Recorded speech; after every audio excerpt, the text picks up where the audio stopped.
So here's the boat I'm going to use. It's a Commander 120 kayak. It's a pretty common one. I got it because the hull is extremely stable and it's easy to stand up in. But the things I'm going to talk about apply to almost any kayak you could buy. And I'm going to start with the most basic rigging and then move up from there. So the first thing we have is the anchor trolley. And this is simply a system with a pulley at each end. And I've got one of the ends on a bungee to take up the slack and keep tension on it. It's got a point in the center where I can run the anchor line through it with a snap hook.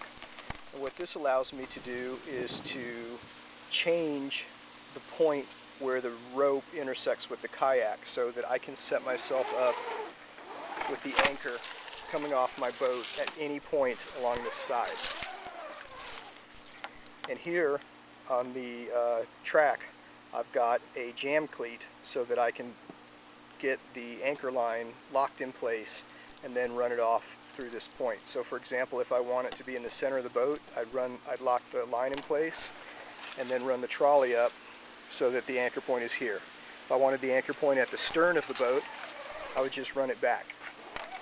Most people have one on one side of their boat. I happen to have them on both sides because I want to be able to adjust my position exactly how I want it, no matter what the wind is. If you get one or two, that's up to you. Next, I'm going to talk about how I stow the landing net. It's really simple. The front of the boat has some bungee tie downs. The net slides under it. I set the handle so that it comes back towards me. It's easy for me when I'm fishing to grab the handle and pull the net out when I'm ready to net the fish. The little floats that I've got on the bungee just raise it off the surface so that when I'm ready to put the net away, I can slide it in more easily. The paddle, when I'm anchored and I'm not using it, is stored in a clip that runs it right along the side of the boat, out of the way. One of the important things that I'm going to mention a lot is tethers. I've got a tether on the paddle that's tied here. Every single thing you have on your kayak should be attached to it unless you want to lose it, because if you turtle your boat, everything's going to fall out. So especially if something might not float, tether it to the boat or you will lose it at some point. The net is anchored in, so I don't have a tether on that because when it's stowed it will stay here.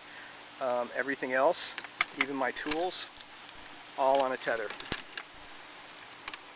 I have turtled the boat before and I lost way too much stuff the first time.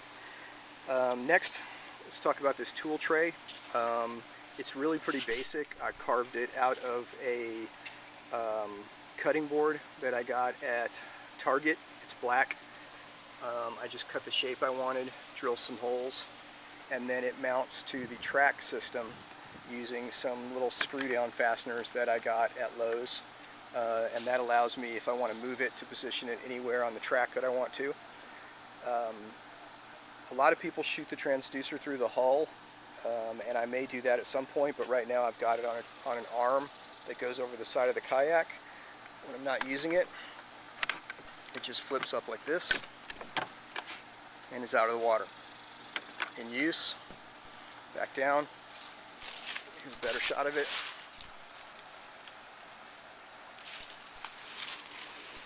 This tray also serves as the mounting point for my sonar. For reasons of weight distribution, I actually ran the wiring down the side and through to the back of the boat so that the battery is in the back, so the weight is behind me, and I think that just makes the boat track a little bit easier. The battery case is a waterproof box that I got at Walmart for $8.50 or something like that. It's super affordable, and it's just got a deer feeder battery in it. Got a waterproof disconnect, and the wiring just runs up through the kayak to the sonar. This is the crate, and I will go over specifically how the crate is rigged separately, but the important thing is that the crate is firmly secured to the kayak when it's in place. It doesn't jiggle, so it doesn't make any noise. There's no rubbing, and it holds everything very securely. It's also very easy to get in and out with this system.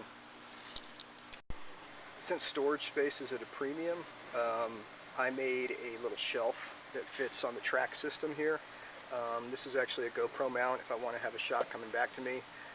It's basically an L-shaped extruded piece of aluminum that allows me to mount up on the track, and then on the side it holds this tray. The tray was about $6. It's from Tractor Supply Company, and it's meant to hold mineral blocks for livestock, but it makes an outstanding tray for me to hold miscellaneous gear that I'm using while I'm fishing. I also put a split ring on it, so that, again, phone case, tether on there, so if the boat flips, the phone doesn't go anywhere. Alright, now we're going to take a look at the crate. It's your basic milk crate. One of the things I did differently, because I tend to throw big baits and the rods are much larger, is that I secured the rod holders to the crate on an extruded aluminum L piece. It's on the corner, so it's extremely rigid, but what it does is it raises the rod holder up enough so that the swim bait rod has room. If you put the rod holders just on the side of the crate, most swim bait rods have a handle that's too long, and it'll hit the bottom and you won't get it firmly seated in the rod holder. The other thing you'll notice I've done is I cut the slot out bigger where the reel sits, because most of these are not made to hold a 300 size reel. In fact, you can see right here how now it fits. On most rod holders it wouldn't, so I cut that slot out. Also, again, tether, piece of shock cord. This is a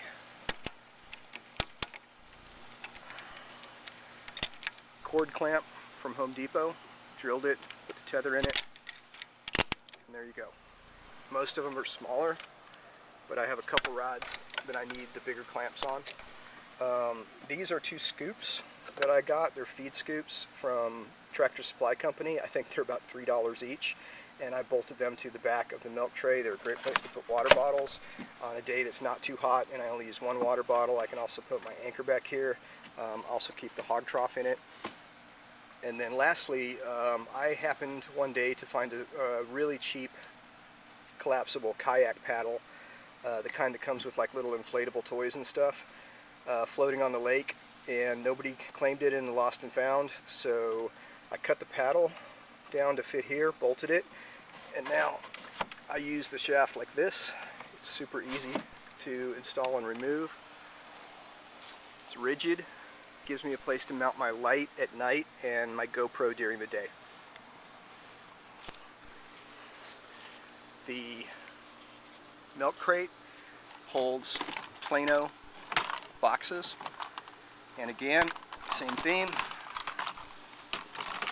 tethered. Drill a hole. These are key rings. You can buy them a lot of places. I got these at Lowe's, I think. They've got little snap clips here that I can use to attach them to the crate. And then I just used a zip tie to attach it to the Plano box. Drilled a hole, put the zip tie up through the inside, around the ring, back down inside, pulled it tight, cut it off, and here you go.